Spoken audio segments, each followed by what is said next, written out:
Então, boa tarde a todos. Meu nome é Júlia Nogueira, eu sou acadêmica do 5º semestre de enfermagem da UFPEL e hoje eu vou mediar a live que tem como tema o diálogo sobre as vivências do câncer de mama. Antes de tudo, eu queria dizer para vocês que as lives ficam salvas aqui na nossa página do Facebook e também após a transmissão elas são postadas no nosso canal do YouTube, Bebê a Bordo UFPEL. Também convido vocês para curtir e seguir o nosso Instagram, que é Bebê a Bordo UFPEL, onde a gente está produzindo bastante conteúdo nessa pandemia. Sobre a certificação, ela será realizada por um formulário que será disponibilizado ao final da live, é só vocês preencherem, que vão ter acesso à certificação. Vou falar um pouquinho do projeto. Ele foi iniciado em 2018, devido à demanda da educação em saúde com as grávidas e as puérperas, em 2 unidades básicas de saúde aqui do município de Pelotas. Durante a pandemia, então, devido ao distanciamento social, a gente precisou se reinventar e começar a produzir o conteúdo online através dessas nossas 2 redes sociais, que é o Facebook e o Instagram. E lá a gente posta assim como outros conteúdos interessantes agora nesse período da pandemia.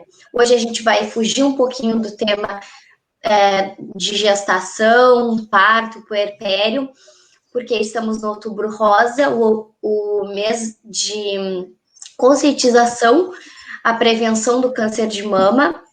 Então, vamos trazer 3 convidadas que vivenciaram esse câncer. E eu queria lembrar vocês que é o câncer mais prevalente no Brasil, que acomete principalmente mulheres acima de 40 anos, tem como seus fatores de risco a menopausa precoce, a primeira gestação após os 35 anos, ou não ter tido filhos, e também o uso de hormônios sintéticos. Como prevenção, na literatura diz que uma alimentação saudável, uma prática de exercício físico e a amamentação podem prevenir o câncer de mama. Lembrando que o diagnóstico precoce, ele aumenta a probabilidade de cura e por isso o Sistema Único de Saúde estabelece um sistema de rastreamento que ajuda as mulheres a se prevenirem contra esse câncer. O SUS, ele promove a mamografia a partir dos 50 anos. E agora as nossas convidadas vão falar então um pouquinho sobre si, o seu nome, sua profissão e onde elas residem atualmente. Vou pedir para que a Elisângela comece falando um pouquinho então. Olá, tudo bem? Meu nome é Elisângela Fischer. Eu moro atualmente eu moro em Osasco, na Grande São Paulo. Qual outra pergunta que você falou? Reside? Onde reside, sua profissão? Eu sou professora de língua portuguesa, espanhol, literatura, redação. Agora eu vou passar a palavra para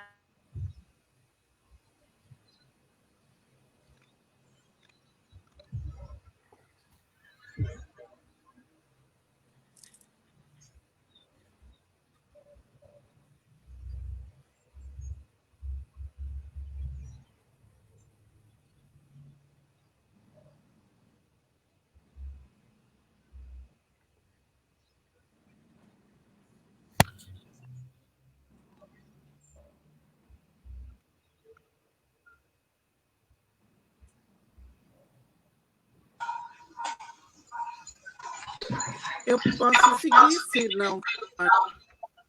Oi? Voltou agora. Não, eu estava dizendo que eu queria seguir, eu não sei para quem tu passou a palavra. Não, acho que a Carolina já falou? Não. Não, a Carolina, então, fala um pouquinho sobre si, sua profissão e onde mora atualmente. Tá bem, então, boa tarde. Eu sou Carolina Faria, eu sou enfermeira e moro na cidade de Pinheiro Machado, bem pertinho aí de Pelotas. Bom, agora, seguindo sobre o câncer de mama, vou falar um pouquinho sobre como vocês descobriram esse diagnóstico, com que idade vocês tinham e como foi essa notícia para vocês.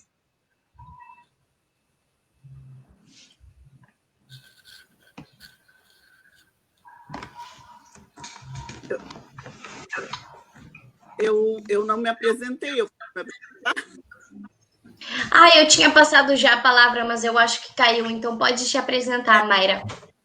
Isso, não, só queria então me apresentar. Eu sou a professora Mayra Bustoffer. Eu já digo eu sou professora porque trabalhei 30 anos como professora na Universidade Federal de Pelotas, na Faculdade de Enfermagem, e estou há 3 anos aposentada, mas continuo como professora voluntária aqui na UFPEL, na enfermagem, e também em Juiz de Fora, em Minas Gerais. E hoje eu também estou atuando como terapeuta holística online. Já sigo a outra. Não, desculpa, então eu vou repetir a pergunta, porque eu não sabia que não tinha se apresentado, porque tinha caído a minha internet. Bom, sobre o diagnóstico, eu acho que a Mayra já segue falando como foi receber esse diagnóstico e com que idade tu tinha e como foi. Tá bom. Então, o meu diagnóstico foi me dado no dia 10 de fevereiro de 2010. Então, fazem 10 anos. Eu estava com 46 anos. Na época, foi assim um misto de tristeza e alívio. Tristeza porque ninguém quer um diagnóstico de câncer, né? E alívio, porque eu estava num processo de extremo estresse, de exaustão mental em função do trabalho e vida pessoal. E aí, quando veio o diagnóstico do câncer, eu pensei assim, bom, isso aí eu tenho como lutar e vencer. Porque o meu temor na época, e por isso que eu acredito que o desenvolvimento do meu câncer está muito ligado ao estresse mesmo, né? Tanto é que as minhas filhas agora fizeram o teste genético para ver se teriam, né, alguma propensão genética e deu negativo. Então, mais reforça a minha ideia de, claro, provavelmente alimentação, tudo junto, né? Mas especificamente assim o estresse, assim a ansiedade, o estresse, coisas que eu tenho trabalhado bastante. E uma coisa que eu também não busquei fazer, eu não fiz durante todo o tratamento, foi saber sobre o câncer. Nada, eu não quis saber nada sobre o câncer. E aí, numa palestra que eu fui fazer, eu digo, vou dar uma estudada, afinal, que tipo de câncer eu tive. E aí eu descobri que eu só tinha 30% de chance de sobrevida frente ao tipo de câncer que eu tive. Foi um tipo comum, porém muito agressivo já, né? Então, eu acho que foi uma coisa muito boa, não ficar futricando que raio, e me entregar assim, de corpo e alma para o tratamento, tá? Entregue para a cura mesmo, né? Assim, bem focada na minha mente. É a cura que eu quero. Vou passar, então, para a Elisângela falar um pouquinho como foi o diagnóstico para ela. Bom, eu fui pega, acho que de surpresa, porque eu tive um diagnóstico com 29 anos. Hoje eu estou com 41. E também tive um grande problema, não que eu não tenha procurado ajuda, mas quando eu cheguei com o diagnóstico correto, eu já estava com um tumor de 3 centímetros na mama. Eu fui ao ginecologista, porque eu senti uma alteração, né? Eu sempre tinha esse cuidado de examinar, eu senti uma alteração, não era nada comparado a um nódulo que é palpável, não. Eu tive a impressão que um seio estava diferente do outro, como se tivesse uma massinha, mas não tinha forma, não dava para definir o que era. eu procurei a ginecologista para fazer os exames de rotina mesmo, anuais, e aí eu relatei a ela, olha, tem alguma coisa estranha, né, no meu seio, muito preocupada, porque eu tenho um histórico na família, eu perdi a minha mãe com 42 anos de câncer de ovário, e infelizmente na família do lado da minha mãe, vários tios foram acometidos pelo câncer e faleceram, e ninguém que passou por essa doença havia sobrevivido. Então, isso foi um motivo assim de eu ficar mais reticente também.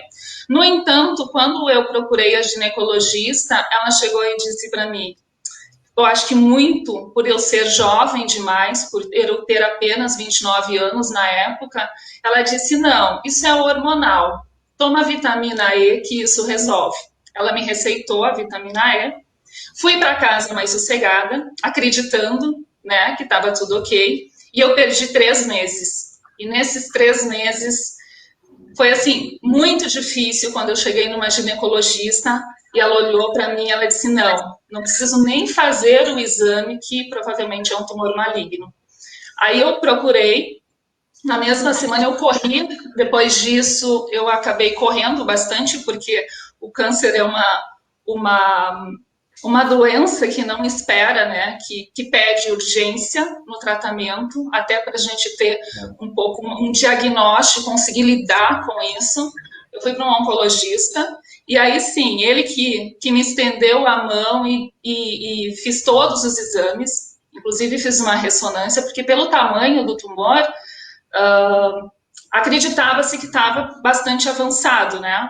Fiz todos os exames e a partir dos exames eu iniciei a quimioterapia. Eu não fiz a cirurgia, eu fiz primeiro o tratamento quimioterápico, eu fiz primeiro a redução do tumor para tentar reduzir, aí sim depois eu fiz uma cirurgia que tirei toda a glândula mamária e coloquei em uma prótese.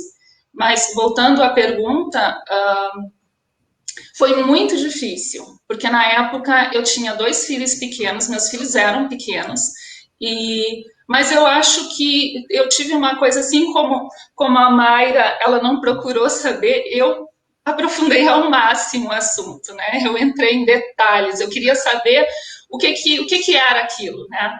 Eu tive um tumor do tipo triplo negativo, bem agressivo, e eu lidei assim, na primeira semana eu acho que o primeiro impacto que tu tem é que parece que tudo acabou, nada faz mais sentido.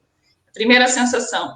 E eu, como se fosse hoje, eu lembro que assim, eu coloquei os meus filhos na cama, eles ainda eram pequenos, eu chorei a noite inteira, pensando, né, e agora os meus filhos? Não era nem necessariamente eu, mas eu tinha esse medo, eu preciso criar os meus filhos, eu preciso cuidar dos meus filhos, eu quero ver os meus filhos crescerem. No dia seguinte, eu coloquei na minha cabeça que eu tinha que agir que como se nada tivesse acontecido, que eu precisava voltar à minha rotina, que eu precisava voltar à faculdade, que eu precisava levar os meus filhos à escola, buscá-los da escola, eu precisava dessa rotina, que nada me adiantaria ficar em casa, remoendo, por que comigo, por que aconteceu isso, não. Aí tanto é que eu disse para o médico, voltei ao médico, e ele me deu um respaldo muito grande, ele me explicou detalhadamente, só que eu dizia para ele, não me coloca nas estatísticas, né? Não quero saber de estatística, porque eu não quero ser uma estatística.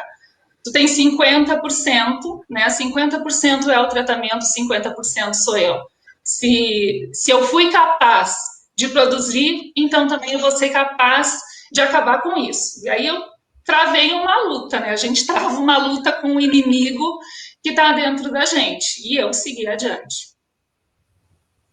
Agora, a Carolina pode falar então um pouquinho como foi a tua experiência com o diagnóstico, que idade tu tinha, como foi os sentimentos que tu teve no momento que tu descobriu o câncer de mama.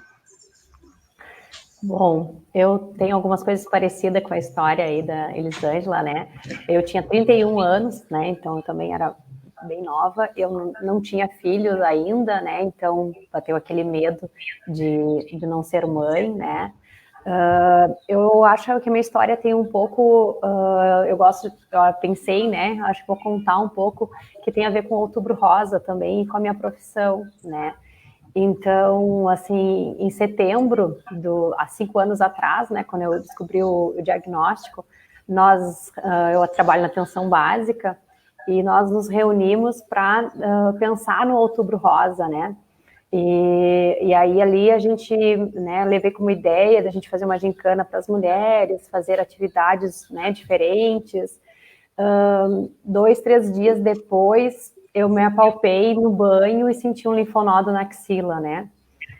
E aí veio aquela sensação de, tipo, não posso ficar pensando nisso, isso é uma bobagem, eu não posso, né, puxar para mim essa influência, né?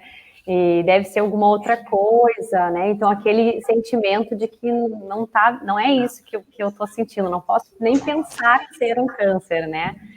E aí, nisso, durante a semana, eu comentei com o médico que trabalhava comigo, eu apalpei um linfonodo na axila. Capaz, guria, não é. Então, isso que ela conta ali, né, de que foi numa médica, que não, a gente realmente duvida quando é nessa idade, né? E, enfim, mas aí eu consegui sentindo aquele linfonodo, eu digo, não, isso aqui realmente é um linfonodo, eu vou procurar consultar, né? Então, quando eu cheguei na ginecologista, no primeiro momento, ela também disse isso para mim, né? Não pode, né? Deve ser alguma coisa, né? Vamos apalpar para ver, né? Então, assim, mas a fisionomia dela mudou quando ela apalpou e viu que realmente era um linfonodo na axila, né? Já me pediu o exame, né, de ultrassom, né, com mais urgência, né? Foi muito difícil, né? Eu fui daí a Pelotas fazer o exame sem contar para minha família, daí, porque aquela insegurança, não vai ser outra coisa, eu não vou assustar ninguém, né? Então, assim, quando eu cheguei para fazer o ultrassom, o médico que estava fazendo, também ele olhou na axila primeiro, tinha os linfonodos, e ele ficou falando outras doenças que eu poderia investigar, né? E aí foi passando na mama e eu enxerguei na tela o nódulo, né? Então, ali foi um choque, né, bem grande, eu estava sozinha, não tinha, né, não quis contar para ninguém, levar ninguém, né, então eu saí dali, né, que tinha que fazer uma biópsia, né, então foi a viagem, eu acho que mais longa de Pelotas a Pinheiro Machado, né, chorando, né, aquela sensação de, né, e ao mesmo tempo, bom, não posso pensar que seja, sempre a gente fica com aquela, né, expectativa, esperança que seja benigno, mas ao mesmo tempo eu sabia que não era, né. Daí foi, né, aquela questão toda do diagnóstico, de fazer exames, vários exames que você sabe que a gente tem, né, procurar médicos, né, mais de uma opinião, né, médicos que te dê confiança, né, e aí como o meu tratamento também iniciou pela químio, né, eu também procurei não saber grande coisa, Mayra. Eu não saía a ler tudo sobre alguma coisa, claro, né? Qual era o tipo, mas eu também procurei não me aprofundar, né? Eu vi o que era o recomendado para o meu tratamento, defini qual era o médico que eu ia seguir, e eu digo, vamos lá, vamos enfrentar essa cura, né? Então, e eu acho que isso foi muito importante também. Aí, falando do Outubro Rosa, que eu comentei, porque daí eu comecei, né, eu digo, eu não vou parar de trabalhar, eu vou seguir trabalhando, e o Outubro Rosa me marca, porque essa gincana que lá em setembro, antes de eu sentir o linfonodo, a gente estava planejando, né, entre as colegas, para fazer no município, ela aconteceu na primeira semana da minha quimioterapia, né, então eu fiz a quimioterapia na segunda, e na sexta lá teve o nosso evento, né? Então, assim, foi muito importante para mim, assim, como incentivo, óbvio que muitas pessoas que já estavam ali sabiam já daí do meu diagnóstico e que eu tinha iniciado a luta, e foi um dia que eu voltei para casa muito cansada, mas eu consegui ir, eu consegui participar das atividades, eu consegui dar orientações, e então por isso que eu digo que quando me convidaram para participar, eu acho que o Outubro Rosa, ele tem isso de consciência e ele também tem um pouco da minha história, né? Então, mas assim, voltando assim, os sentimentos, assim, como eu disse para vocês, no primeiro momento eu não quis contar para minha família nem que eu estava indo fazer um exame. Então, o mais difícil foi olhar para os meus pais e dizer para os meus pais, né, o meu diagnóstico, né? Então, assim, é o momento ver o medo nos olhos deles, assim, né? E de todo o restante, depois da família, dos amigos, né? Como contar, né? Porque né? E aí tu conta, né, que tu vai passar por um diagnóstico difícil, que tu precisa de apoio, né? Então, eu não tinha histórico nenhum na família, né? Então, eu não, se tu pensar nos fatores de risco que você citou aí, né? O único que eu tinha é a questão de uso de anticoncepcional, né? Que eu usava, mas, né? Não sou fumante, não tenho histórico na família, não está, né? Com a idade de 31 anos, então é um impacto, né? Muito grande, mas assim, eu acho que focar, não deixar de ter os projetos pessoais, assim, e foi uma das coisas que me fez muito acreditar na cura e seguir em frente, né? Sobre o tratamento agora, eu vou fazer uma pergunta para Elisângela, como foi para ela essa questão do tratamento, se ela teve recidiva, se ela realizou radioterapia, se ela fez uso de alguma prática integrativa complementar, tipo algum reiki, acupuntura, alguma prática integrativa. Uhum. Então, eu fiz, como a Carolina, eu fiz primeiro a químio para fazer redução, né, a redução do tumor.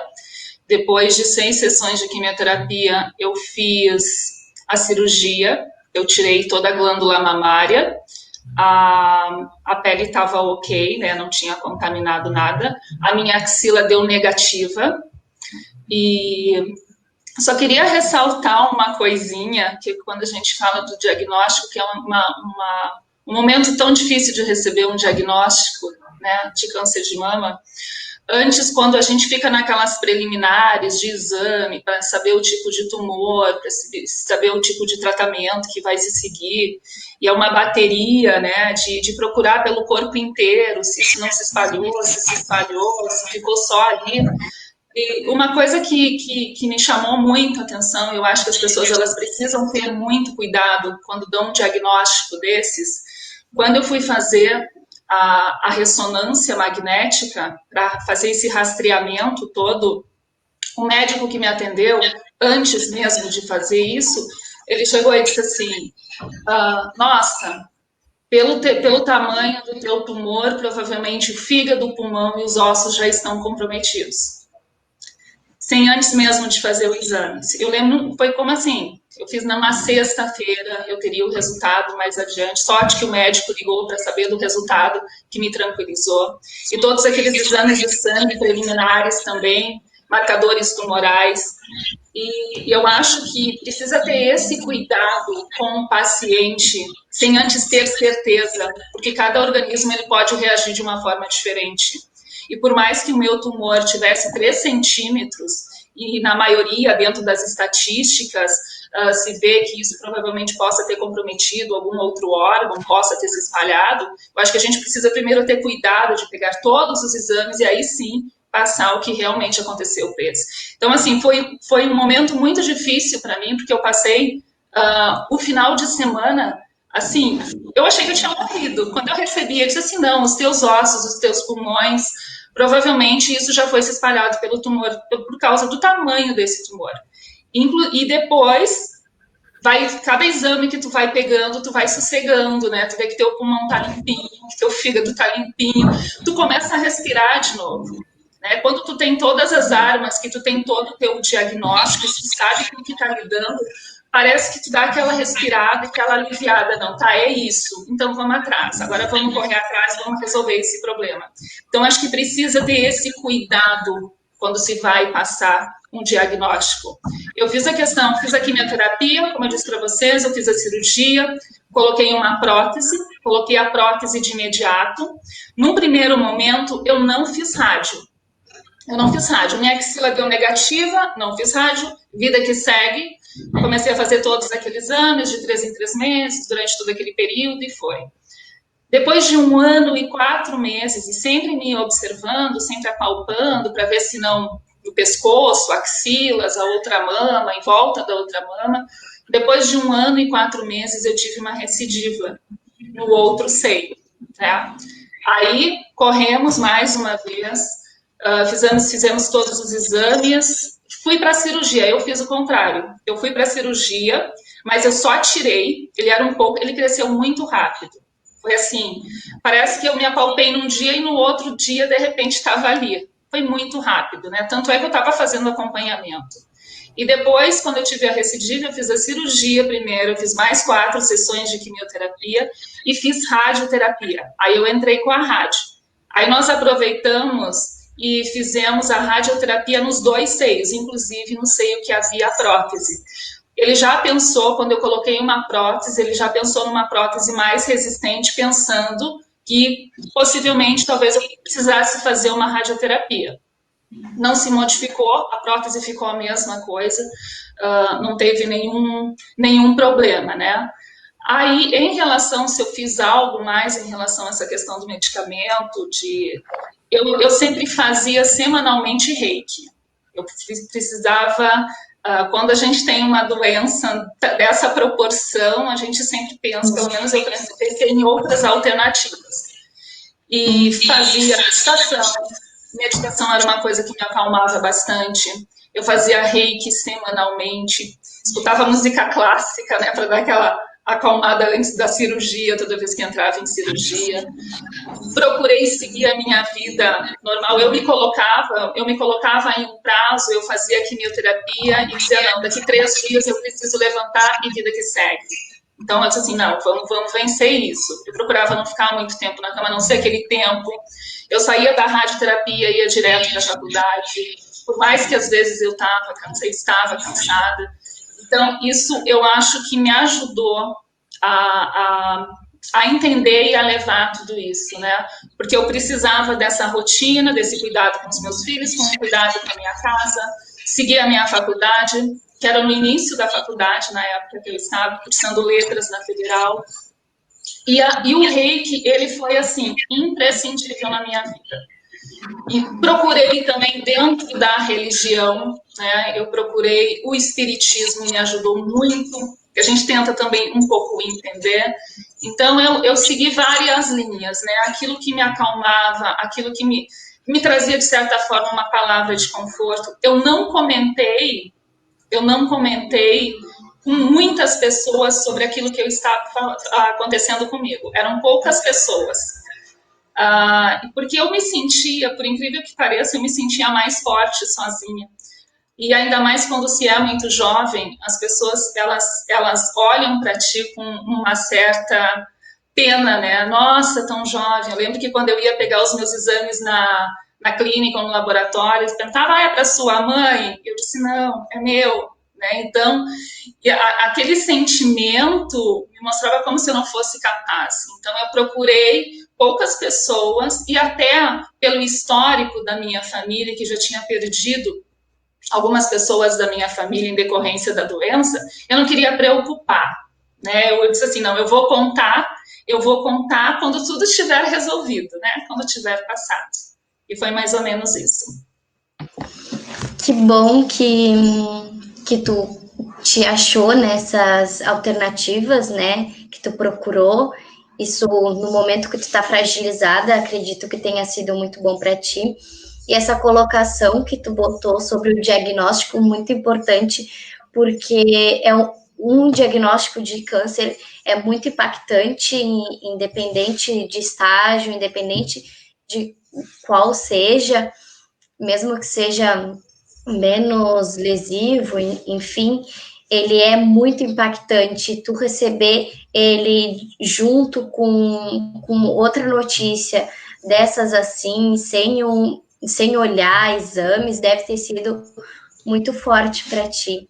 Então, vou pedir agora para que a Carolina fale, então, sobre o tratamento dela, como foi, como ela se sentiu, se ela teve recidiva, se ela realizou radioterapia e também se ela achou alguma prática integrativa que ajudou ela nesse momento.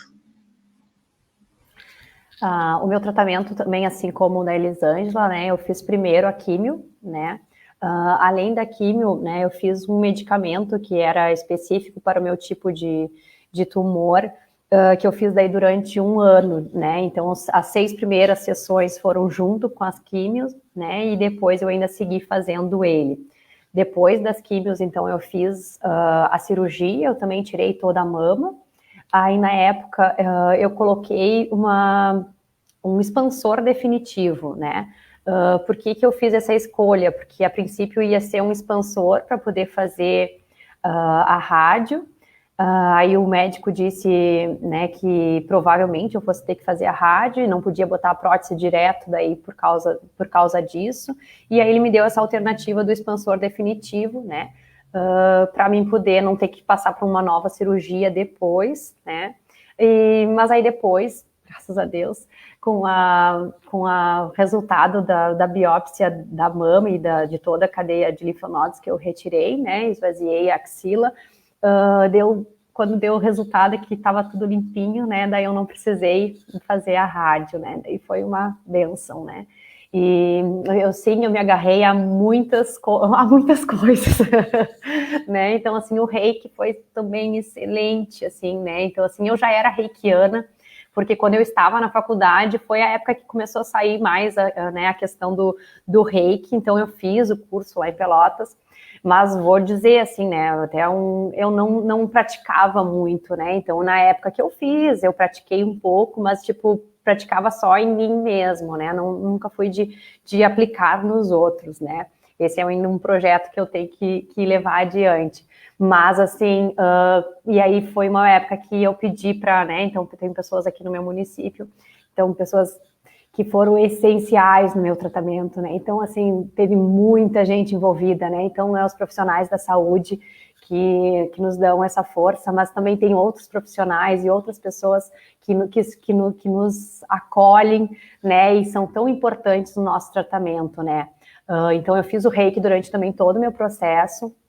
A acupuntura, que tu falasse ali, eu fiz também algumas sessões, principalmente teve um período que eu tive muita diarreia, por causa da químio, eu fiquei muito ruim, assim, né, com vários sintomas, aí eu fiz umas sessões também de acupuntura, que me ajudou. Outra coisa que eu fiz foi tomar homeopatia, né, vitamina D, eu fiz reposição de vitamina D, né, em altas dosagens, e cirurgia astral, né, e então também fui muito para a questão do espiritismo, né, me realinhei, vamos dizer assim, estudei um pouco, né, então acho que a espiritualidade foi uma coisa importante, né, mas acima de tudo a fé, né, então assim, e que eu tive assim de diferentes religiões, né, então por isso que eu digo que não é uma religião, né, né, espírita, mas eu recebi, né, orações, rezas, né, de todas as crenças, de pessoas que eu nem conheço, de pessoas que eu não lembro o nome, mas que me conhecem, né, então eu moro numa cidade pequena, que as pessoas me abraçaram, né, então assim, me mandavam mensagem, botei teu nome na igreja católica, na Umbanda, no espírita, na evangélica, enfim, né, todas as pessoas fizeram correntes de orações, essas coisas todas, assim, né, então foi uma coisa que essa eu acho que é a maior parte da lição de tudo isso, é a fé e o amor, né, então assim, o amor que eu recebi de pessoas, como eu disse, alguns que eu nem alguns não conheço, alguns me conhecem, enfim, e eu recebi essa corrente que foi a coisa mais importante de todo esse processo. Acho que, não sei se tem mais... Que bom, que legal tu ter tido esse apoio, a gente, depois de passar por um momento desses, tu vê que tem bastante gente do nosso lado e nos apoiando, ainda nesse processo te torna mais forte para conseguir lutar, né? Então, que bom que tu teve que sobre o tratamento dela, como foi. A Mayra, ela tem um blog, então ela botava lá todos os seus relatos durante o tratamento dela. Então, agora ela vai contar um pouquinho para vocês como foi o tratamento, se ela realizou radioterapia e qual foi a fonte de apoio dela?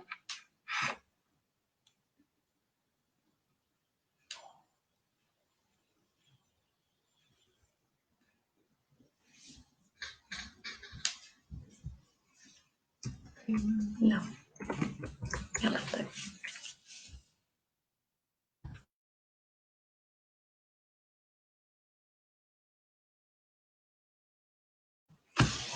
Oi, Mayra, vou te pedir para ligar o microfone ali que eu acho que tá desligado, ficou desligado. Aí tu começa de novo.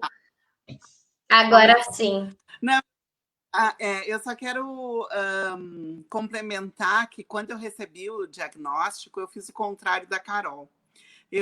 A primeira coisa que eu cheguei em casa, meio chorando, liguei para a mãe desesperada, berrando, porque aquela coisa do alívio veio depois, né? Na hora do diagnóstico é um desespero mesmo. E aí eu assim chorei, e a mãe é que me acalmou. Mas assim, o que eu vejo hoje, né? Ela me acalmou, mas ela pegou praticamente toda a dor para ela. Ela não conseguia depois cuidar de mim, né? Eu tive que contar com as minhas irmãs, porque a mãe, ela, assim, a impressão que eu tive é que ela não aceitou, né? Porque a filha dela, né, estaria com câncer, ela não conseguiu aceitar. Mas na hora foi quem me salvou, assim, me disse, não, agora nós vamos fazer o tratamento, e aí foi me acalmando. Então, outra coisa assim também que eu lembro que eu levantei um dia da cama tão desesperada, eu bati o dedinho, já nem lembro, esse aqui, na parede, eu destronquei o dedo, só para vocês verem assim, que a gente sai um pouco do ar mesmo, né? Como é muito tensa a situação. Bom, então, em relação ao tratamento,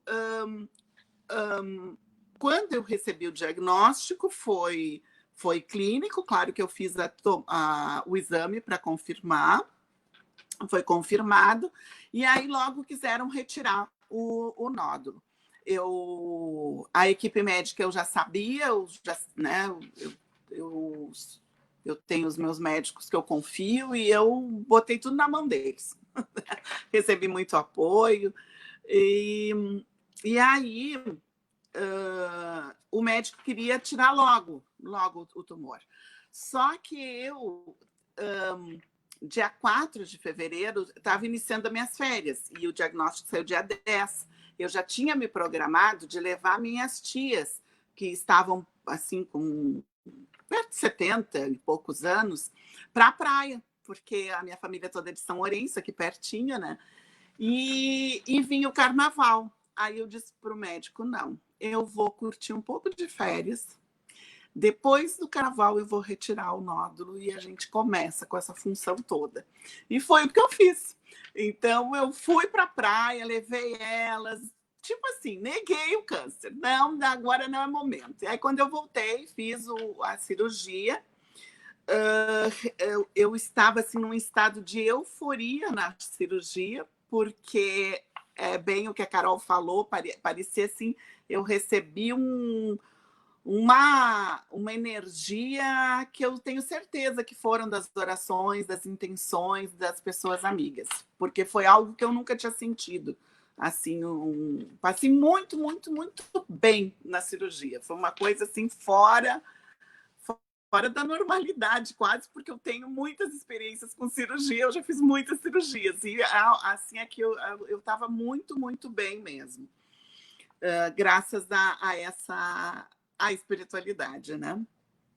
Bom, aí na cirurgia, então, o tumor era no quadrante lateral externo, inferior externo da mama direita, então retirei só o tumor. E fiz o esvaziamento axilar, onde foram retirados 10 gânglios e 4 já estavam comprometidos. Então, eu já tinha metástase, no caso ganglionar. Aí, eu fui fazer as investigações, né? Então, o tórax e abdômen tranquilo na tomografia, já dá um alívio, com certeza. E eu logo em seguida, na segunda semana depois da cirurgia, eu já comecei com fisioterapia. né? Eu tenho uma sobrinha que é fisioterapeuta, então ela veio sempre fazendo fisioterapia. Então hoje eu não tenho nenhum problema de mobilidade no meu braço direito, né? E nem edema, nem nada.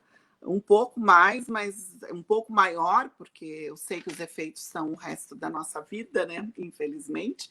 Mas, assim, não é insignificante, né? Não tenho. O bom é isso, assim, que não fiquei com sequela nenhuma no braço.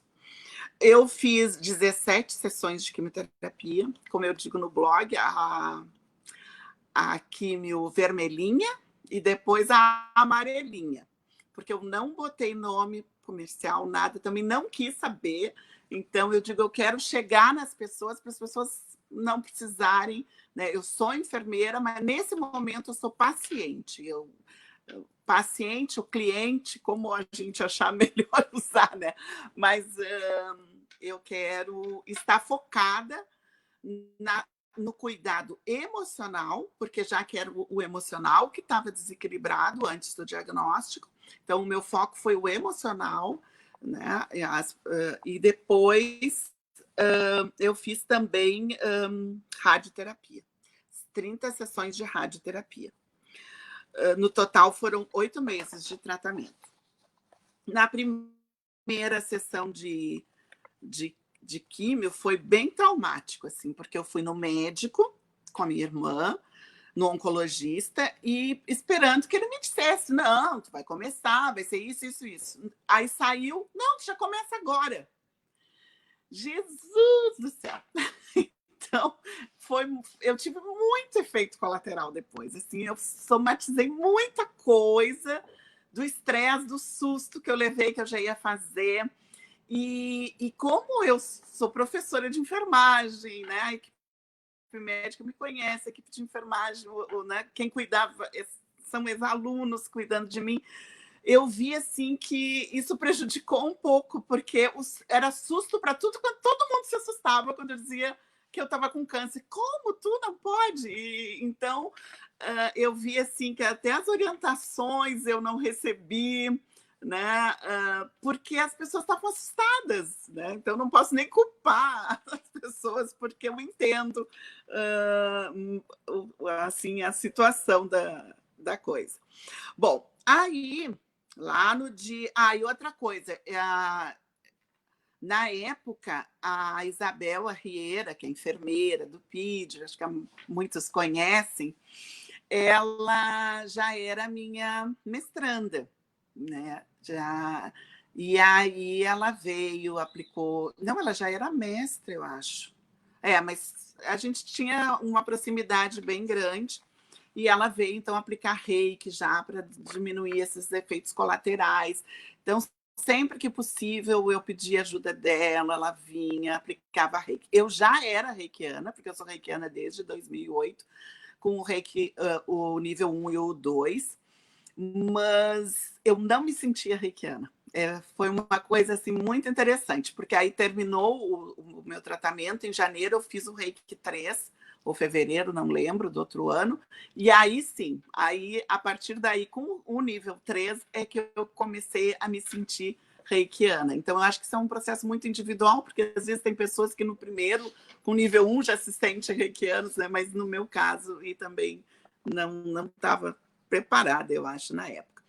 Bom, e a acupuntura eu fiz antes de todos as sessões de quimioterapia. Acho assim que tudo ajuda, é bem isso, a gente tem que recorrer a tudo que a gente consegue. E no dia 15 eu coloquei, então, um dispositivo intravenoso de longa permanência, um Portovac, tá? Um Portocat, desculpa, que é aquele implante, né, que colocam no peito da gente, e aí, porque como eram muitas quimioterapias, né, não era, foram 17, né, eu fiquei em tratamento quimioterápico de março até julho, por muito tempo, né? E foi muito bom porque ali fica ali o Portocat, a pessoa chega, aplica, é bem tranquilo mesmo. Bom, e no dia 20, então, dia 20 de março, eu resolvi fazer um blog. E aí, então foi bem no início, não fazia um mês da cirurgia, né?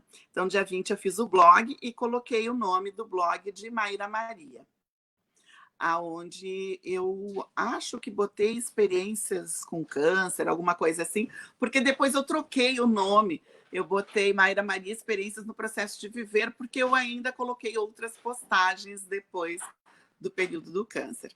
Mas em um ano eu tenho no blog, porque ele está no ar ainda, 90 postagens. Então, só para você ter uma noção que eu escrevi tudo mesmo.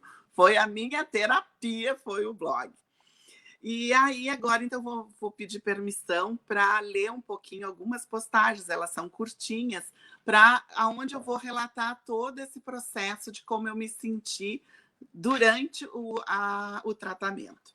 Então, no dia 20, então, eu comecei no dia 20 e no 22. Aí, no dia do dia 20, eu faço um resgate, conto tudo como é que foi, desde o diagnóstico até, né, aquele dia. Aí, no dia 22, eu postei.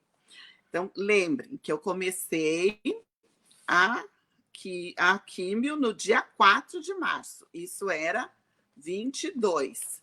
Aí, o título da postagem, queda de cabelo. Nesse final de semana, iniciou a queda do meu cabelo. Tenho que confessar que, com toda a força que estou recebendo dos amigos, familiares e seres de luz, estou mais pensativa com essa nova situação. Pois a coisa está acontecendo assim comigo. Passo a mão e vem sempre fios de cabelo.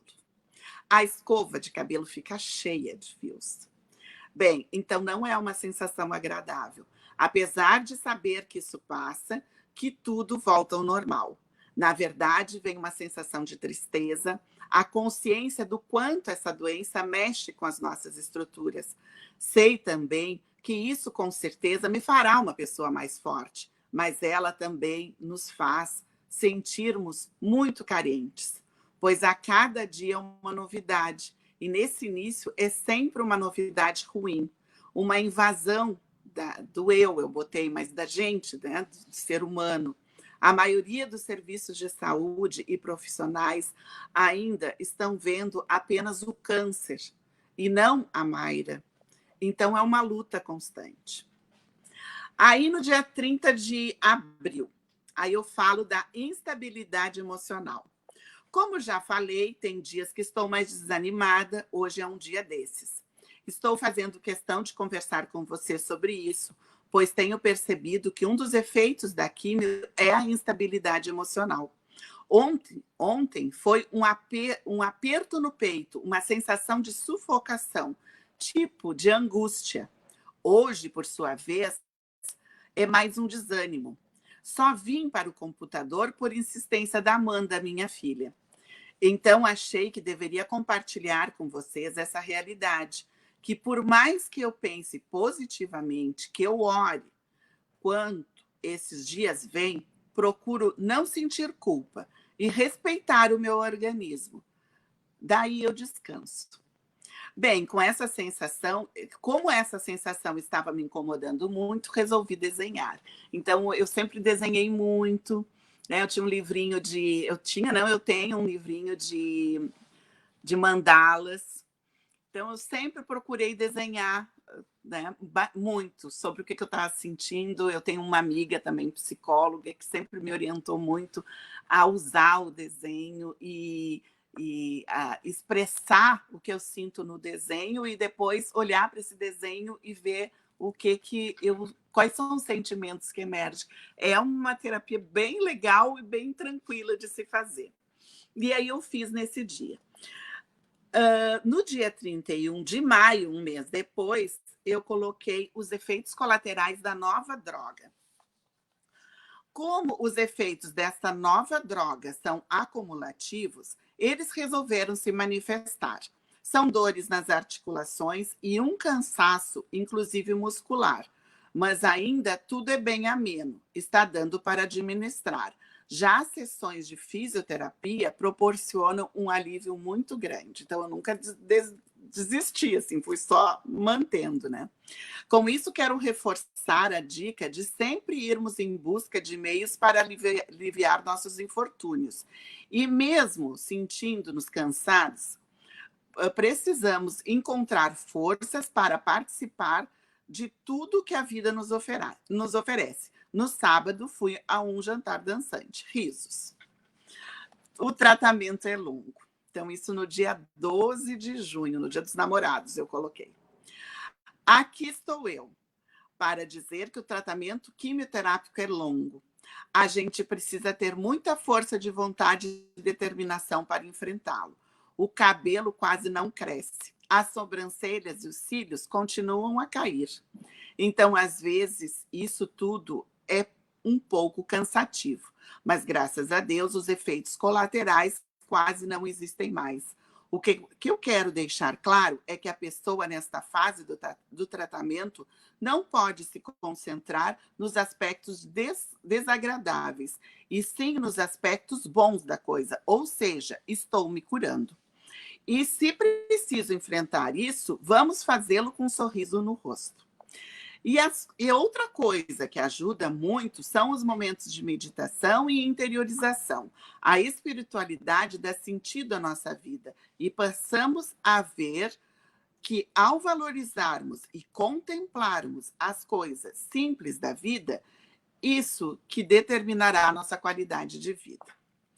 Agora, para o dia 31 de julho, a última quimioterapia, uma nova etapa.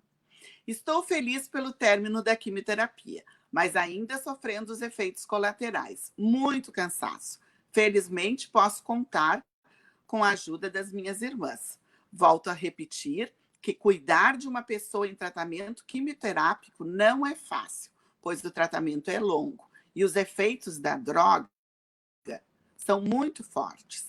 Principalmente, a gente precisa respeitar o organismo e descansar. Então, sempre que possível, o cuidador precisa também se cuidar. Então, com a vinda da minha irmã Marlise morava em Cuiabá na época, então ela veio. A Margarida, que era minha outra irmã, que foi comigo quase todas as sessões de quimioterapia, e a Amanda, minha filha, puderam ter um pouco de folga, né? Então, inclusive, assim, eu fiquei não sei quanto tempo sem ver a Margarida, porque ela estava esgotada, né? Então, a gente tem que ter esse cuidado. Agora é esperar o dia da consulta, do dia 11, para saber mais detalhes do tratamento radioterápico. Vou descansar. Então, vocês vejam assim, que eu estava sempre cansada, mas sempre descansando. Não, assim, não me furtei a descansar. Vamos lá, né? Aí, a outra postagem é do 31 de agosto, primeiro dia de radioterapia. Hoje foi o primeiro dia de radioterapia, quando foram feitas todas as marcações necessárias para a realização da irradiação. É um procedimento indolor e não muito demorado, mais ou menos 30 minutos. Ao todo, foram 30 sessões diariamente. Claro, ela demorou mais porque final de semana, feriado, não tem, né, sessão de radioterapia. Por orientação da minha afilhada, a enfermeira Maria Angélica, eu fiz compressa de chá de camomila e usei um creme, loção de aloe vera 5%, para evitar queimaduras na pele. Porque na época até foi me orientado que eu fizesse a radioterapia em Porto Alegre, porque a máquina era mais nova e não dava tanta lesão na pele. Mas eu optei por ficar aqui, porque eu sabia que eu precisava do cuidado da família, dos amigos, que não dava para eu ir a Porto Alegre, ficar sozinha, sei lá, eu num hotel ou num lugar, e enfrentar o resto do tratamento sozinha. E a minha filha, a outra filha, estava voltando da Espanha, que ela estava fazendo um intercâmbio, né? Então, ela até quis voltar, eu não deixei ela voltar, digo, faz o teu intercâmbio, porque vai ter tratamento ainda quando tu voltar. Então, quem me levou para a sessão de radioterapia era minha outra filha, né? daria para eu dirigir, mas eu fiz questão de ser cuidada, porque como enfermeira eu sempre cuidava de todo mundo, aquela função toda. Eu digo, não, chega. Chegou o momento de tu te acalmar e, né, te permitir ser cuidada. Então, seguindo essa postagem ainda, hoje resolvi colocar a imagem de um cavalo, porque eu sempre colocava imagens, quer dizer, eu sempre coloquei e está lá nos blogs, né? No blog, as imagens. Então, a imagem de um cavalo, pois me sinto assim, precisando correr e lutar, sem pensar no cansaço físico e mental causado, até o momento, pelo próprio tratamento. Ainda não consigo fazer todo o período de uma aula com a personal, pois fico muito cansada, ainda efeito colateral da quimioterapia. Durante todo o processo da rádio, o cansaço foi extremo. Foi maior quase que durante a quimioterapia. O cansaço, era um cansaço, me faltava ar, eu não conseguia caminhar muito. Como resquício da químio, também tenho sentido um leve formigamento nos dedos dos pés, né? Eu senti. Mas eu não cheguei a perder as unhas das mãos e dos pés, como também alguns amigos que tiveram câncer aconteceu. Hoje, após a radioterapia, tive uma crise de choro. Até agora não sei bem o porquê. Acredito que seja tudo misturado. Só sei que agora estou sentindo bem melhor. Chorar faz bem. Então não posso perder o foco. Correr e lutar com muita força para vencer os atuais obstáculos da minha vida. Agora, a conclusão do tratamento radioterápico. Isso, então, foi no dia 28 de outubro de 2010. Agora, no dia 28 de outubro, está fazendo 10 anos que eu estou livre do câncer. Hoje, obtive alta do meu tratamento de radioterapia. Foi muito bom retornar após 15 dias, ver que consegui formar vínculos saudáveis com a equipe da clínica de radioterapia. Bom, quem me conhece e sabe da minha trajetória, seria ridículo se eu não formasse vínculos saudáveis com a equipe, né? Porque a minha tese, né, final foi, eu tenho uma teoria de vínculos saudáveis, mas eu fiz questão de colocar aqui, porque a gente escrever, acreditar e saber que a gente forma vínculos é uma coisa... Agora, a gente, além de defender e depois ver que a gente ainda consegue formar esses vínculos, foi bem significativo para mim. E pude me sentir livre de mais uma etapa do tratamento. Agora estou me sentindo bem melhor, pois a pele da mama está ótima e não tenho mais sentido cansaço algum. Agora, a cada término da sessão de radioterapia, eu fazia muita compressa com o chá de camomila. Enquanto a compressa não saía morninha, porque ela saía muito quente no início. Enquanto ela não aliviava, eu não parava. Eu tinha sempre alguém me ajudando a aplicar as compressas. Porque era uma coisa fácil eu fazer, mas eu também pedia para alguém, ou uma cunhada, ou alguém vinha para aplicar, porque, claro, eu tinha que ficar com o braço assim, né? Então, eu pedia para alguém aplicar. Eu efetivamente deixei me permitir ser cuidada. Tenho aproveitado nesse momento para recuperar as minhas forças e enfrentar de modo tranquilo os desafios da vida. E isso depende da alteração no padrão mental e emocional. Então, estou sempre mantendo o autoconhecimento, isso é, reflexão sobre o modo como me comporto frente às mais variadas situações, para identificar onde estão os problemas e como alterar a minha forma de enfrentamento. Então, eu estava sempre nesse processo de autoconhecimento mesmo. E, por último, então, os efeitos tardios do tratamento do câncer, já em março de 2011. Bem, quanto aos efeitos que ainda persistem, são as intensas ondas de calor, pele muito quente e alguns locais com presença de alergia. Eu tive uma alergia na perna direita, que durou quase um ano, gente. Não, nada passava, nenhum tratamento passava. Foi uma coisa bem, bem chata, assim. Mas estou aceitando bem essa situação nova, até porque isso faz com que eu me sinta uma vencedora, pois estou viva e bem viva. Então é isso que eu escrevi, e eu acho que dá para ter uma ideia de como tudo acontece. Pelo menos aconteceu comigo. Que bom, Mayra. Parabéns pelo teu blog.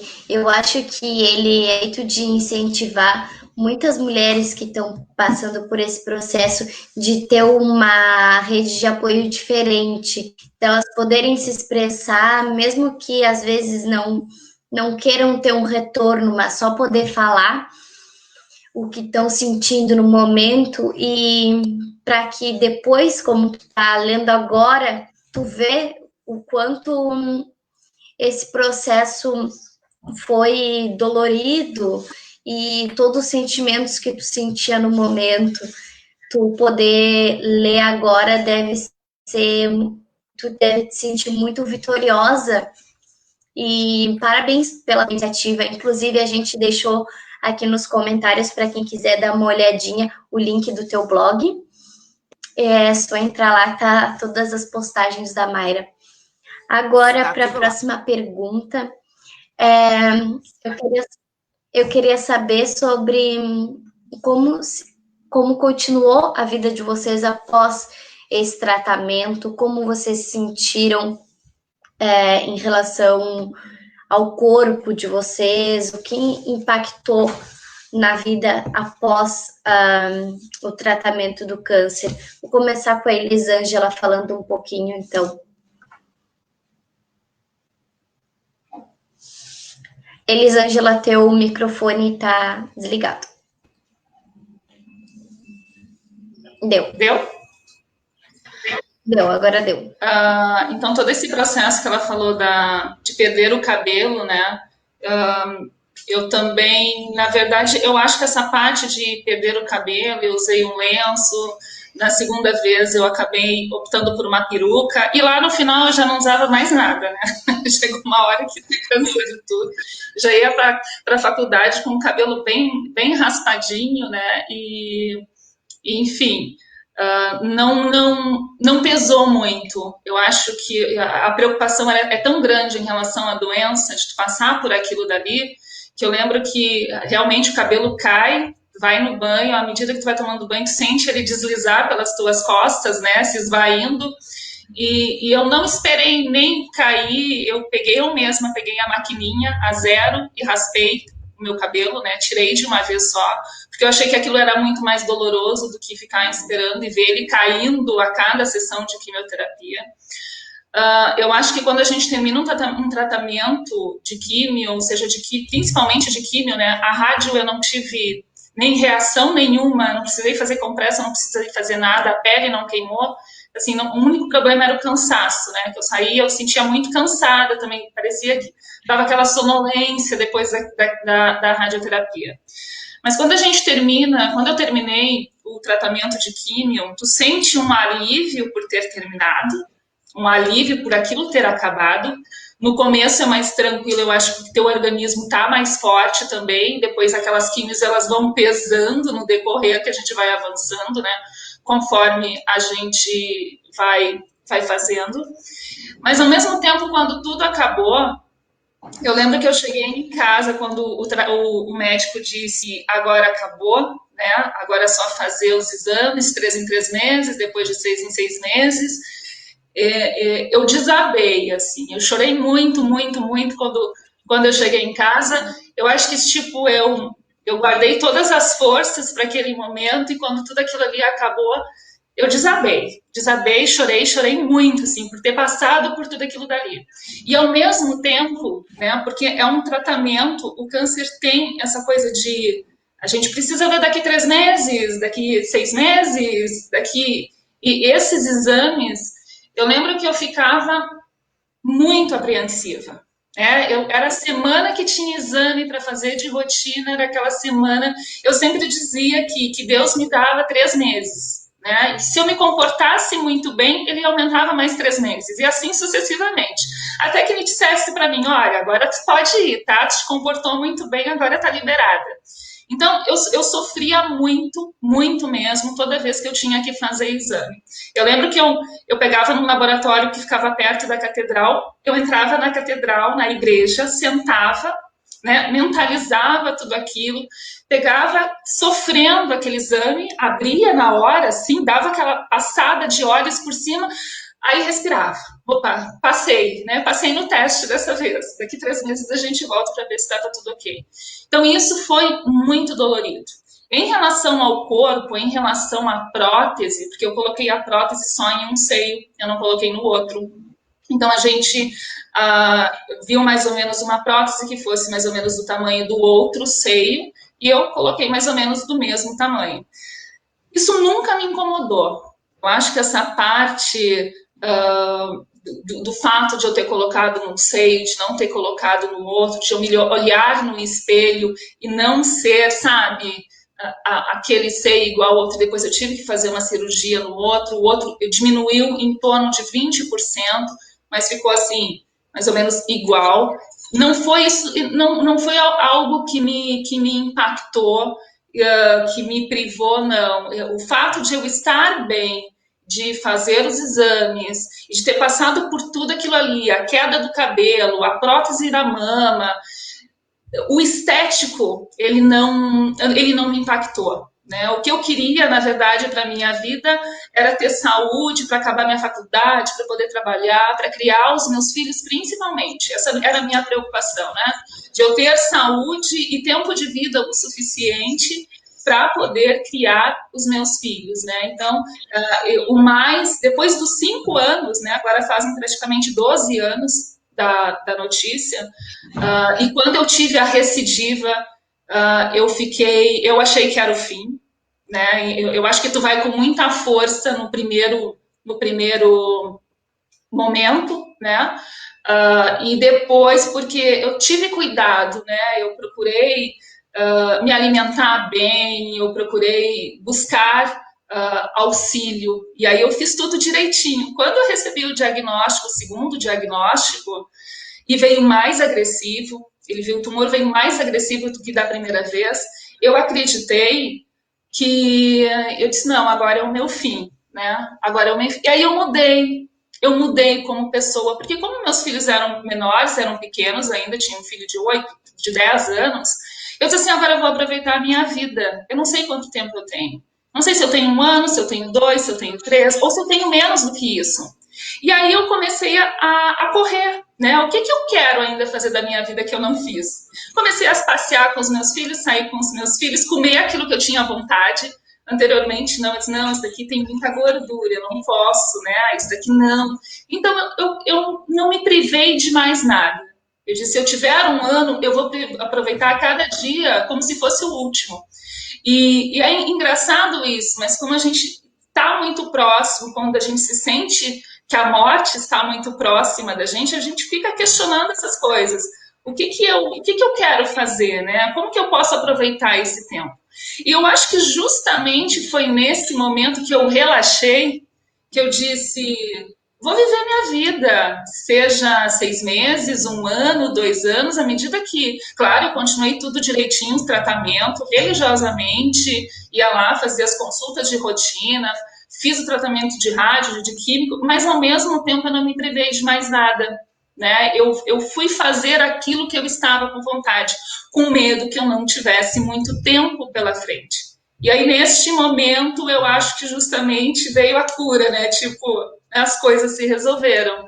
E confesso que eu me senti mais tranquila depois de passar os 5 anos, né? Depois de passar, principalmente aquele 1 ano e meio, quando o médico disse, agora tu só volta daqui 1 ano para fazer os exames, nossa, aquilo ali foi o maior presente que eu recebi, né? Disse, ufa, agora eu tenho 1 ano para respirar, 1 ano sem sem aquela sentença de daqui a pouco, daqui uns dias eu tenho que fazer novos exames, que realmente isso impactou muito.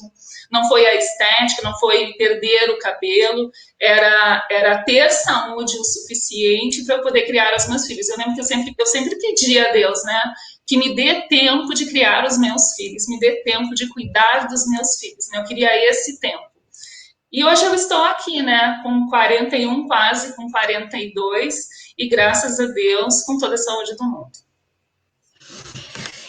Deve ter sido bem difícil esse teu processo após o tratamento, porque tu teve 2 momentos de cura, no caso, que tu teve, tu achou que tu estava livre, e depois quando tu teve a recidiva, eu acho que deve ter sido mais difícil ainda, porque tu pensava, bom, se eu já tive uma recidiva, né, acho que tu deve ter ficado mais insegura ainda. Foi 2 momentos bem impactantes para ti. Sim. Só deixa eu colocar uma coisinha, que eu até lá no começo eu não falei. Quando eu fui na primeira vez do diagnóstico, no primeiro diagnóstico, como era muito jovem, e a mama é muito jovem também, ela é muito densa. E a minha mamografia, por mais que o tumor era de 3 centímetros, ela não aparecia. Avalie, palpável, tu sentia. E como ela é muito, segundo o médico, ele me disse, olha, não apareceu provavelmente na mamografia porque a mama é muito jovem, ela é muito densa. O nódulo não apareceu, como se não tivesse nada. O que acusou mesmo é porque a gente sentia, que eu sentia, no caso, o nódulo, e aí o ultrassom sim. E aí ele até relatou, nossa, geralmente quando a mama é muito jovem, às vezes na mamografia isso acaba não aparecendo, tem que ter um segundo exame, como no caso o ultrassom. Então agora eu vou pedir para a Carolina falar então como foi esse pós-tratamento dela, o que impactou na vida dela pós-tratamento. A Carolina, ela teve uma gestação depois do câncer de mama. Eu vou pedir para ela falar um pouquinho de como foi para ela esse pós. Então, é muita coisa que acontece, né, nesse período, né, nessa vivência, assim, e aí a gente vai escutando as outras e vai lembrando coisas que até tinha arquivado, né, então são realmente muitas coisas que vem surgindo ao longo da conversa de vocês, assim, né, então, assim, em relação aos cabelos, assim, né, a gente acaba vivenciando aquela cena de novela, né, que agora está reprisando, né, não sei se já deu a cena ou não, e assim, eu não me apeguei muito quando isso aconteceu, mas eu decidi pela peruca, né, porque eu pensava assim, eu não sou uma pessoa eu não me maquio direito, eu sempre fui péssima para essas coisas assim, e aí eu disse, eu não vou saber colocar lenços, e a minha intenção, né, era que eu ia seguir trabalhando, que eu só ia parar naquela semana da químio, e depois eu ia voltar. Então, quando eu fiz a segunda químio, que eu comecei a sentir os cabelos caindo, né, que eu estava trabalhando, e aquilo começou a ser mais volumoso, assim, né, eu decidi por comprar, né, então uma peruca, mas aí até foi meio que, quando eu cheguei, as perucas eu achava assim que não era eu, aí eu estava achando aquilo muito estranho, né, e aí por uma sugestão lá da pessoa que estava vendendo, que foi de uma humanização, né, numa recepção comigo incrível, com a minha família que foi junto, né, meus pais, meu companheiro, e aí ela acabou me sugerindo, não queres colocar uma peruca de cabelo curto, né, e aí ficou bem legal, assim, porque foi aquela coisa de, bom, agora eu cortei o meu cabelo, né, então eu tinha cabelo comprido, agora eu cortei meu cabelo. Então algumas pessoas, e ela era tão natural, ficou tão bem, que algumas pessoas não sabiam se realmente era peruca ou era o meu cabelo que eu tinha cortado, né, mas aí, claro, eu também coloquei o catéter, né, só que o meu infeccionou, foi um momento mais difícil que eu passei, né, eu tive bastante complicação, Aí eu tive que tirar e aí eu tive que parar de trabalhar, porque eu fiquei com muita dor, com, né, vários problemas, até conseguir realmente tirar e tal, da infecção. Então, eu acabei que eu acabei me afastando para o período de químio ali, né, de trabalho, e aí como eu ficava mais em casa, eu acabei usando pouco e acabei me acostumando com a carequinha também, né, mas eu tive essa decisão lá, né, que depois eu segui, né, quando eu retornei ao trabalho, eu segui ainda usando até o meu cabelo crescer mais um pouquinho, e aí depois eu fiquei de cabelo curto, segui usando por um bom período, agora a pandemia que deixou ele crescer mesmo, né, porque eu segui usando a moda de cabelos curtos, assim. E você me perguntou da gestação, né, acho que uma das coisas lá que foi muito, que me pesou bastante, que era o medo de não ser mãe, assim, né? Porque eu acho que as pessoas têm diferentes, pessoas podem querer ou não, mas eu tinha o desejo de ser mãe, né? Então, quando surgiu aquele diagnóstico, era justamente num momento que eu estava pensando, planejando em ser mãe, e aí surgiu aquilo, né? Então, aquela insegurança, né? Eu sei que a gente tem muitas formas, né? A gente pode, mas eu queria gestar, né? Eu queria sentir este bebê dentro de mim, né? Então, isso também foi uma das coisas que me deu aquele medo, né? Mas, né, depois que eu fiz o tratamento, que eu fiz a cirurgia e não precisou fazer a rádio, eu segui fazendo, então, os outros medicamentos que eu comentei, né, eu sigo em acompanhamento, né, então tá fechando agora, me fechou meus 5 anos, né, só que eu tive essa pausa, porque daí eu conversei com o médico, e aí ele disse, não, depois talvez, né, quem sabe, tu fica a teu critério, como não deveria, né, não é o ideal tu parar teu tratamento antes dos 5 anos para tentar engravidar, né, mas ele me deu essa permissão, não precisou falar 2 vezes, né, digo, fiz meus exames, estou bem, eu vou tentar, então eu parei meu tratamento, engravidei, tive minha filha, né, amamentei ela por 6 meses na minha mama, né, que eu ainda tenho, né, e aí quando fechou os 6 meses eu tive que parar de dar o mamá para voltar ao tratamento, né, que foi também um momento difícil, porque eu estava louca para seguir dando mamá para ela, mas que foi importante, porque eu tinha que também retornar para este cuidado para mim, né. Então, agora, minha filha já está quase 2 anos, faz 1 ano e pouco que eu retornei ao tratamento, né?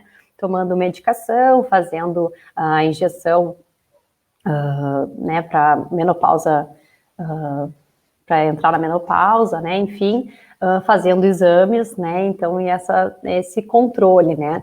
Esse medo da recidiva sempre vai existir, né? Ele vai ficar com a gente, assim, né? E, claro, como eu estou num período ainda, né, então, pela minha idade, né, o meu tratamento é indicado por 10 anos, né, e eu parei no meio, então eu estou ainda engatinhando, mas me sinto vitoriosa de qualquer forma, sempre, né, e sinto uma gratidão enorme, porque eu consegui, né, seguir em frente, né, e quando saiu aquele resultado de que eu não precisava fazer rádio, né, que eu me senti realmente curada em poucos meses, né, porque meu diagnóstico foi ali em final de setembro, e em março, né, eu estava, ainda tinha o tratamento pela frente, mas eu já estava me sentindo curada, né, então fiz festa de aniversário para comemorar, e acho que voltei a trabalhar, né, com poucos dias de cirurgia, eu digo, não interessa, né, o braço ainda não estava levantando bem, mas eu quero voltar ativa, porque são as coisas que me agarram, né, para que eu acho que a gente tem que ter projetos, né, e eu acho que a Mayra se agarrou ao blog, a Elisângela se agarrou aos filhos, né, e assim, eu também tinha meus projetos profissionais e também pessoais, né, e eu acho que é isso que cada um tem que buscar da sua forma, né, e eu acho que isso é o que faz com que a gente, né, siga em diante. Eu li alguns blogs na época também, eu achei muito interessante isso de algumas mulheres. Parabéns, Mayra, eu acho que isso, a gente tem muitos sentimentos mesmo. Eu não consegui colocar no papel, mas acompanhei alguns, assim, quando dava, porque às vezes também, óbvio, que acaba mexendo contigo, de estar vivendo aquela vivência também, então tinha momentos que eu não preferia não ler, né, e só vivenciar mesmo, né. Em relação ao corpo, né, eu acho que a gente tem que pensar, acho que acima de tudo é a saúde, com certeza, mas é claro que impacta também, né? Nós somos mulheres, né? Então, assim, eu até o período da amamentação, eu não estava me importando muito, pelo contrário, até porque na amamentação eu tive que até encher um pouco o meu expansor, né? Porque daí ficou uma mama enorme e a outra, mas ainda bem que eu tinha essa alternativa, né? O médico encheu um pouco o expansor e aí ela emparelhou. E aí depois eu tive que reduzir um pouco, e aí então a coisa fica.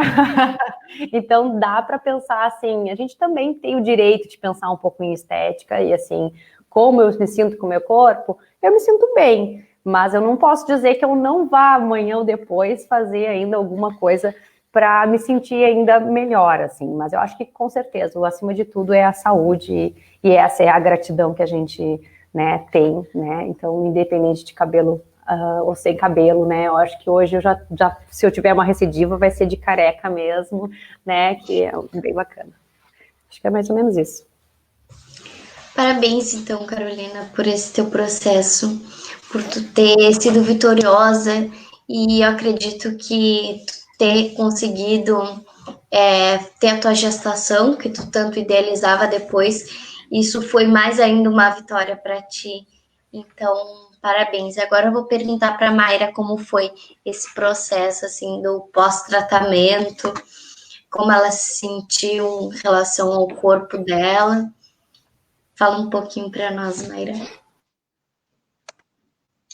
Então, o tratamento de continuar tomando tamoxifeno por 5 anos, e eu tinha muitos calores, como eu já tinha coloquei, né?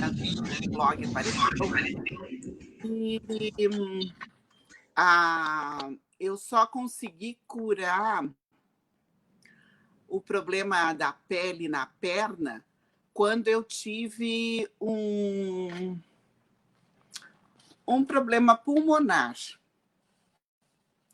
Aí eu usei corticoide, vários, para curar o pulmão, e acabou curando a perna. Mas isso foram 3 anos depois, né? Então, 3 anos eu fiquei com a perna tipo uma erisipela, assim, né? E a equipe, uma vez eu perguntei, eu digo, eu acho que isso ainda está relacionado à radioterapia. E o médico, não tem nada a ver. Então, isso aí eu senti um pouco, assim, sabe? De ouvir, assim, tu entrou na estatística. Depois, como o meu foi só um quadrante que foi retirado da minha mama, eu fiquei com as mamas ótimas no início, né? Então, claro que a mama que tinha feito a cirurgia, eu já estava com 46 anos, já tinha o poder da gravidade, né? Então já tinha a mama um pouco mais caída.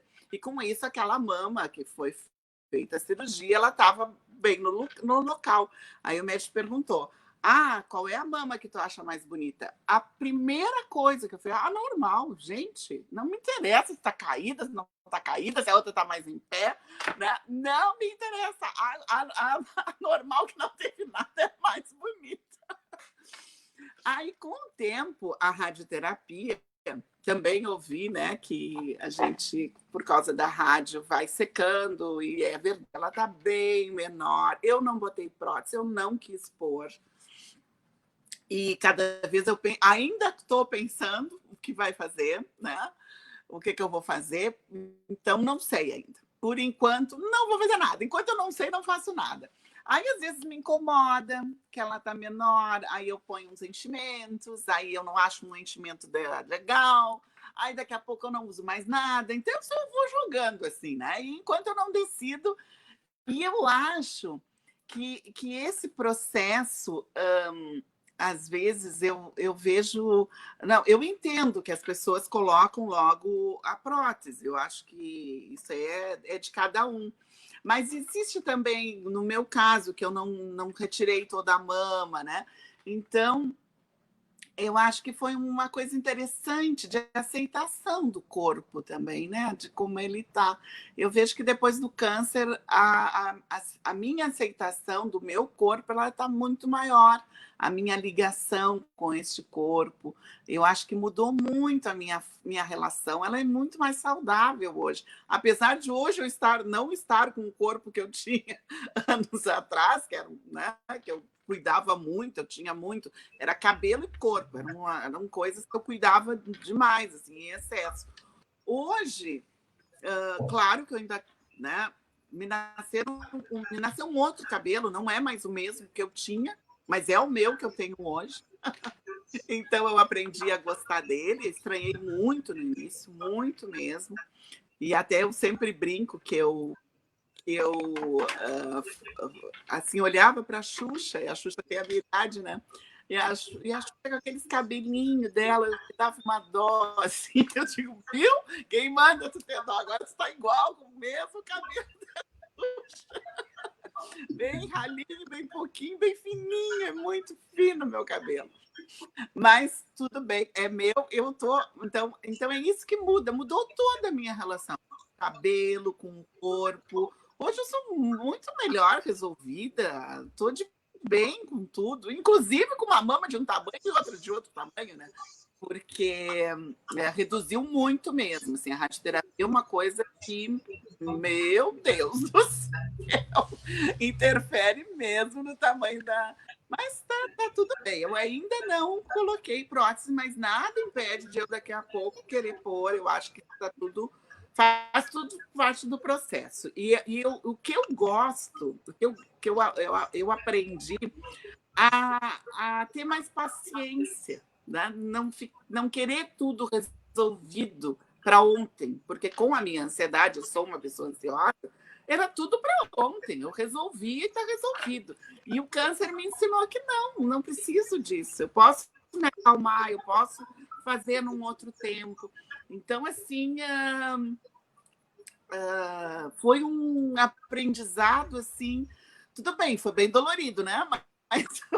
Mas foi um grande aprendizado assim, e de valorização da vida e do ser humano, assim, foi muito bom. Mas tu perguntou mesmo, que eu não lembro? Eu queria te falar mais alguma coisa, eu não lembro o que era. Era basicamente isso, como foi a tua vida após o tratamento e como tu te sentiu com o teu corpo. Lembrei. Enfim. Ainda tenho problema em fazer os exames. Ainda tenho dificuldade. Muito medo, ainda. Por mais que eu trabalhe a mente, tudo, cada novo processo que eu tenho que fazer as revisões, eu tenho que mobilizar muita coisa dentro de mim para poder encarar isso. Isso aí ainda é um monstro, parece que fica dentro da gente. Verdade. Bom, então, como tu disse sobre autoestima, tu disse que tu é uma pessoa muito ansiosa, vou pedir para a Analine colocar aqui uma pergunta. A Cléo Silveira fez essa pergunta e ela pergunta como vocês se sentiram mentalmente nesse período em questão à autoestima, se vocês tiveram algum diagnóstico de depressão ou ansiedade durante o tratamento. Vou perguntar para a Caroline primeiro.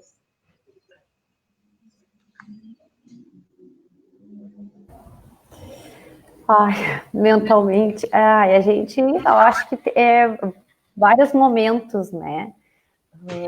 Eu não tive diagnóstico de depressão nem ansiedade, mas acho que a gente tem altos e baixos, né? Então a gente tem momentos que a gente tem medo, né?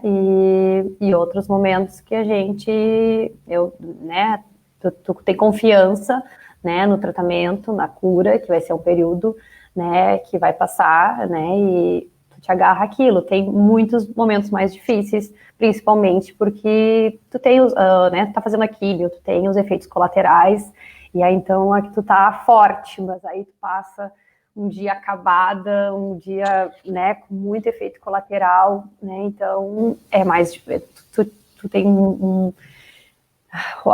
não, né, um medo mesmo, né, e sentir emocionalmente, né, são muitos sentimentos em questões de horas, né, de poucos dias, mas como eu disse, o apoio que eu tive das pessoas que eu tive, eu também me deixei ser cuidada, né, que eu no início, não, eu encaro tudo, eu vou trabalhar, eu vou seguir vivendo, e depois eu me deixei também nesse período parei de trabalhar porque precisei, né, porque não dei conta, né, porque realmente os efeitos colaterais foram maiores do que eu senti, né, do que eu imaginava, e me deixei me cuidar também, né, eu recebi comidinha saudável de amigos, eu recebi, né, carinho, eu recebi de tudo o amor, né, que eu precisava, assim, e isso aí eu recebi muita.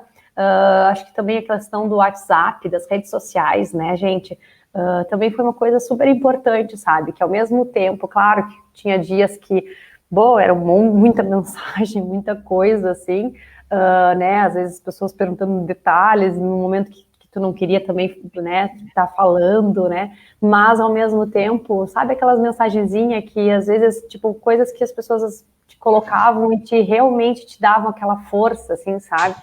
Então, foram coisas muito importantes, assim, né?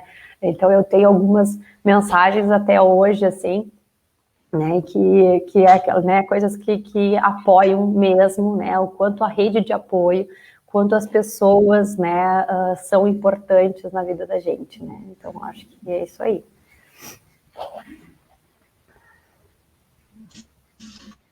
Agora, a Elisângela, então, vou pedir ela falar um pouquinho sobre essa questão de sentimentos que ela teve, se ela teve algum diagnóstico de depressão, ansiedade, se ela fez algum acompanhamento psicológico nesse período. Sou eu, né? É que cortou para mim a tua voz. Então, eu não tive nenhum diagnóstico de depressão ou ansiedade durante todo o meu tratamento. Mas eu acho que aquilo que a Carol falou são momentos que a gente vive de muita fragilidade. Então, horas tu se sente muito forte, como se tu fosse vencer aquela batalha a todo custo, e depois de uma sessão de quimioterapia dá aquela, né, derrubada na gente, né? Aí tu fica imaginando quantas ainda eu tenho pela frente, se isso vai aumentando, né? Como eu vou estar lá no final. E realmente, quando chegou a sexta quimioterapia, a quinta quimioterapia, eu disse assim, meu Deus, e agora? Eu tive efeitos colaterais, mas eu não precisei ficar internada. Às vezes eu precisava de um tempinho maior, que a gente faz aquele exame, né, para ver se está tudo ok, os leucócitos e tudo mais, para ver se já pode ir para uma próxima sessão. Às vezes eu tinha que esperar uns 2, 3 dias a mais, refazer o exame para ver se estava ok. E realmente, chegou no final, começa a te derrubar. Então, existem aqueles momentos frágeis. Eu acho que o que gera muita ansiedade, e ainda gera, né, é justamente quando precisa ir ao médico. Eu tenho pânico hoje em dia, né? Preciso preparar a minha cabeça. Mesmo que for ali no dermatologista. Outro dia fui no dermatologista, só de entrar num consultório, o coração acelera, né? Parece que vem toda uma carga passada, uma memória, né, de que tu vivenciou aquilo. Então, eu, pelo menos, eu carrego as aflições de 3 anos de tratamento, praticamente, vivendo naquela situação, e é um trauma que eu carrego para a minha vida. Eu acho que não tem um dia mesmo depois de ter passado 12 anos de tudo isso, não tem um dia que eu não lembre, né? E uma coisa que me deixa, e até quando a gente sabe de alguém próximo que está passando por essa doença, dá aquela aflição, né? Então, eu acho que fica uma memória muito forte de um período, assim, que foi, por mais que no final deu tudo certo, fica marcado na tua vida. Não tem como não estar ansiosa no período de tratamento, principalmente quando tem a expectativa dos exames, está dando certo, não está dando certo. E aquela carga, né? Carga de tratamento, carga de informação e conversas com médicos. E isso não tem como não se sentir ansiosa, não tem como não levar isso para o resto, eu acho que da tua vida. Mas o reiki foi imprescindível, né? O reiki me ajudou, o fato de eu toda semana, e muitas vezes eu ligava e dizia, olha, será que dá para fazer um reiki à distância? Não estou me sentindo muito bem, né? E aquela conversa, né, que te anima, não, isso vai passar, é assim mesmo, amanhã tu vai estar melhor, então tu sempre tem um amanhã, né, pensando amanhã vai ser outro dia, amanhã as coisas vão melhorar. Mas o diagnóstico de depressão e ansiedade não, mas a ansiedade eu posso dizer que persiste toda vez que eu preciso ir ao médico, né? Então, Mayra, eu vou te pedir para tu falar, então, responder essa pergunta, se como tu te sentiu mentalmente nesse período e se tu teve algum desses diagnósticos. Bom, como eu falei, a questão da minha depressão, da minha ansiedade. Então, em 2006, eu desenvolvi depressão, porque a ansiedade e a depressão elas estão próximas, né? Então, a ansiedade generalizada levou à depressão. Então, eu já fazia tratamento para depressão, eu já tomava antidepressivo. Eu fiquei 7 anos ininterrupto, acho que foi 7 anos. Não lembro. Mas eu sei que eu ainda estava em tratamento. Eu só parei, foi logo depois do câncer, eu consegui ficar um período sem o antidepressivo. E agora, depois da aposentadoria também, já estou sem o antidepressivo, já consigo lidar bem bem melhor com a minha ansiedade e não tive mais períodos de depressão. Então, na época, como eu estava com a medicação, eu consegui lidar bem. A questão da autoestima, assim, também. Comprei peruca, não me adaptei, usava todo dia um lenço diferente, então eu batia foto de mim, botava no blog. Então, na verdade, o blog me ajudou muito. Eu tinha todas as alterações emocionais causadas pela químio, mas não nada que eu tivesse que alterar o antidepressivo, nada disso, assim. Consegui lidar bem dentro da situação, com altos e baixos sempre. Sempre tive muito efeito colateral, mas não, a autoestima estava bem, assim, eu ficava carequinha mesmo, me achava bonita carequinha, não foi tranquilo, assim, respeitando as situações químicas, mas não tive alteração do quadro, já que eu já tinha. Então tá, vou agradecer a presença de vocês. Vou dizer para os ouvintes que estavam acompanhando a live que o formulário de certificação já está disponível nos comentários para vocês preencherem. E agradecer a todos a participação. Vou deixar as meninas se despedirem e se elas têm alguma mensagem para essas mulheres que hoje em dia estão vivenciando o câncer de mama e se elas têm mais alguma coisa para falar. Então, Carolina, pode começar a tua fala. Bom, foi um prazer, né, estar aqui nesse momento com vocês, né, levar um pouco, né, da vivência para as pessoas que estão nos assistindo e dividir com vocês esse momento que vocês também passaram, né, eu acho que também é importante para nós, né, e foi um prazer, né, também participar de um projeto da minha casa, como eu digo, né, da UFPEL.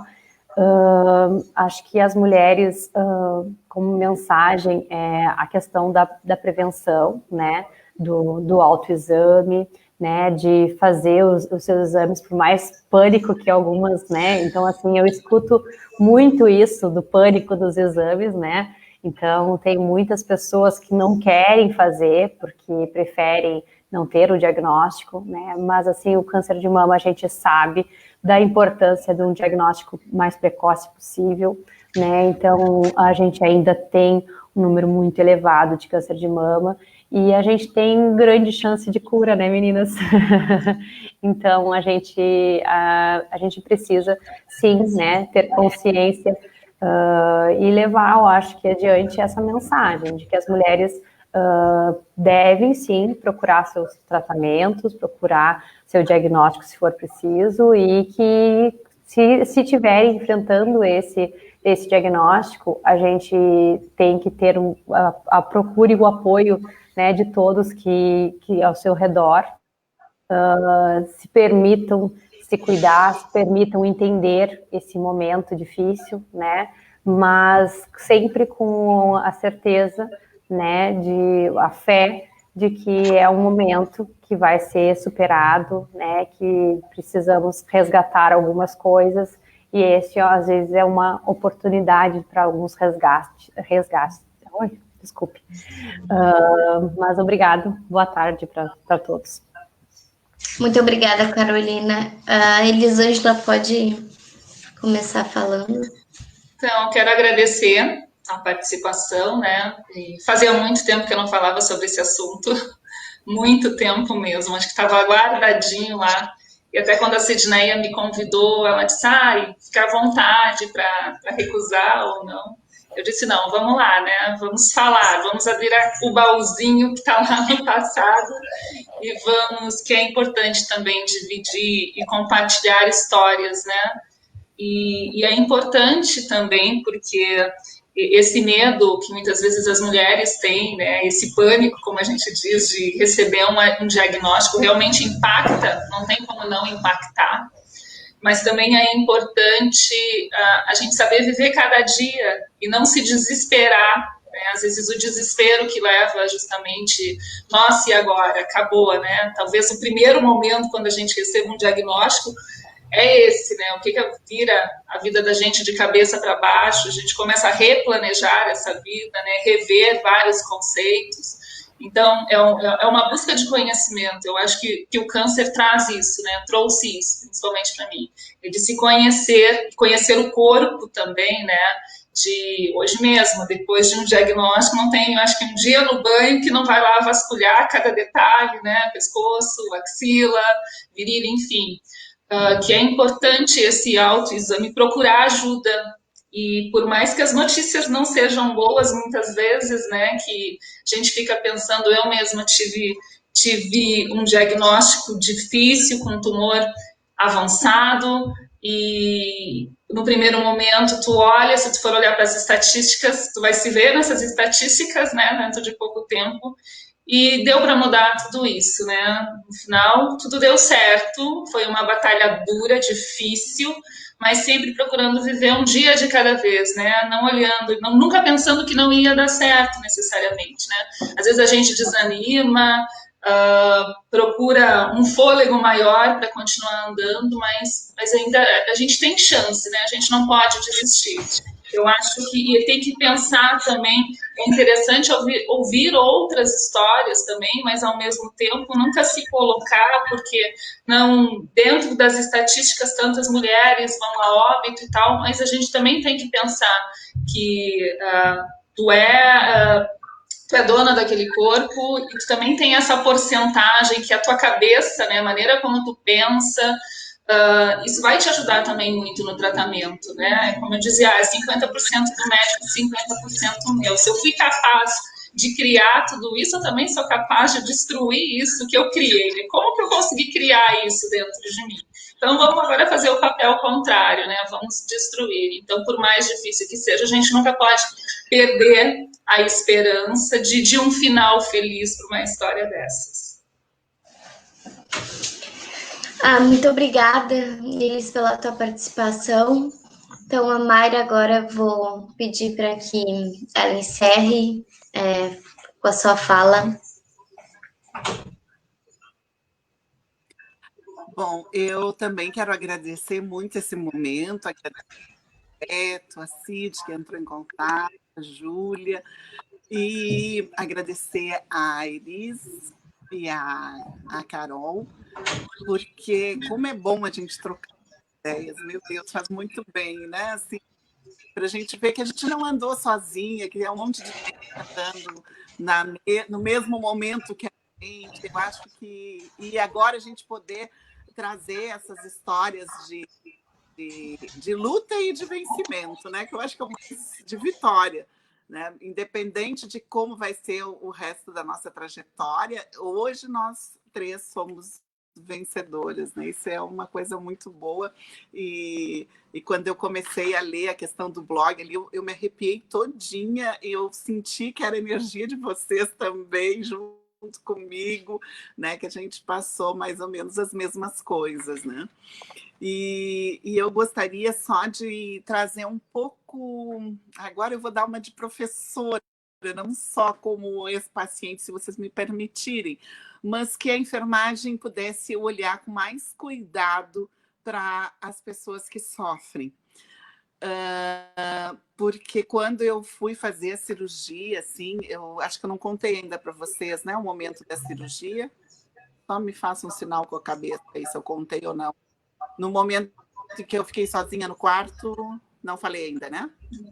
Pois é, então quando eu fui fazer a cirurgia, eu cheguei, claro, né? Imagina, o diagnóstico dia 4/22 estava lá fazendo a cirurgia. Eu fui com a minha filha na época adolescente, e ela também estava em pânico, assim, então ela dormiu. E eu fiquei sozinha no quarto, sozinha, olhando para aquelas paredes do quarto. Foi muito tenso aquele momento. E aí, eu acho que, para não dizer que ninguém entrou, acho que entrou uma nutricionista, se não me falha a memória, para ver a minha questão da dieta. E eu pensava, enfermeira, cadê a enfermagem? Né? E eu, como enfermeira, eu digo, meu Deus, cadê? Então, eu não posso terminar sem dizer, e como enfermeira, e a gente é uma categoria muito grande, a gente pode mudar muita coisa, a gente pode fazer muita coisa, e eu acredito muito nessa nossa profissão, eu amo essa nossa profissão.